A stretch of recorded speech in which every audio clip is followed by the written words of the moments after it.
Welcome to Physionic, guys.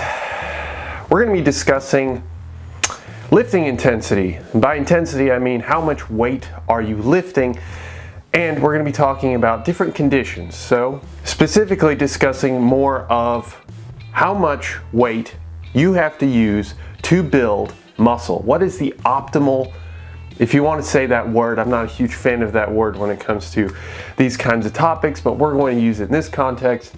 What is the optimal amount of weight to use to build muscle? Muscle hypertrophy. Build them rock hard guns.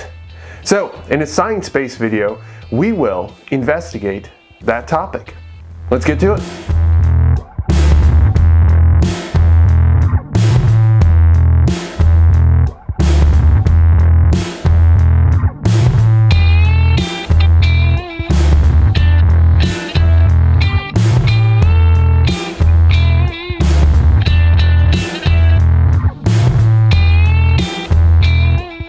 I want to build some muscle. And the bros have been preaching moderate intensity, moderate repetition set schemes since the Middle Ages. Okay, maybe not that far, but it's been a while. Were they right though? Yes and no. With emerging evidence looking into this question, it seems our body is far more flexible than we gave it credit. You certainly can and will, as the past has proven, build muscle using an 8 to 12 repetition per set scheme. It works beautifully.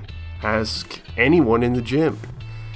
But can you build muscle lifting fewer times, but with more weight? The answer is yes, absolutely. You can lift more weight for fewer repetitions. But bro, that's a power lifter. Yeah, bro, it is. And power lifters can build as much muscle as a bodybuilder by using singles, doubles, triples, and other low repetition schemes if volume in a workout session is the same. And that is the biggest key to point out here. Volume, or the total amount of weight lifted, is the same. That's pretty interesting, but surely that can't be true for lighter weights, though. Well, conveniently placed segue sentence, actually, it is. So, if you prefer to use light weights that will allow you to achieve 20 or so repetitions even, you can still see a similar increase in muscle mass. Surprising, isn't it? The key to achieving this is based on, again, having the same amount of weight lifted between conditions. But also, keep in mind that lifting in lighter repetition ranges does not exclude you from effort. So you must reach muscular fatigue, be that failure or near failure. Don't think for 1 second you can lift a 5-pound dumbbell 20 times when you normally lift 50 pounds for 10. So, if you are elderly or simply enjoy lifting lighter weights, you are not excluded from building as much muscle as someone using a traditional bodybuilding style workout plan, at least when it comes down to your training intensity. That said, get to lifting, ya muscle machine.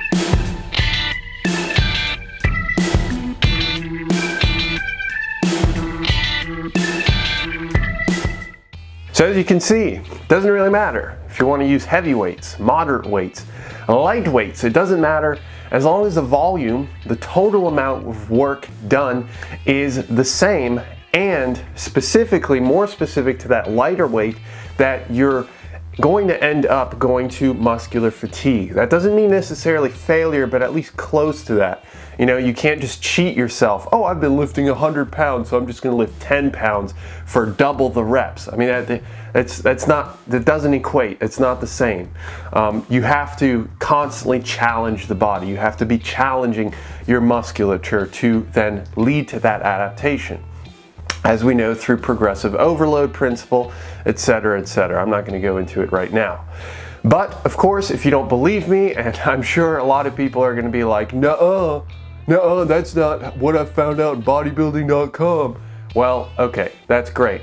But I've got my sources linked in my article down below, and I will be having another video releasing describing how this is possible. How can light weights lead to as much muscle as like a specific hypertrophy related workout, like a bodybuilding workout? So if you're interested in that, then feel free to subscribe to the channel, and I will hopefully have the pleasure of seeing you in the next one. Have an awesome, awesome day. See ya.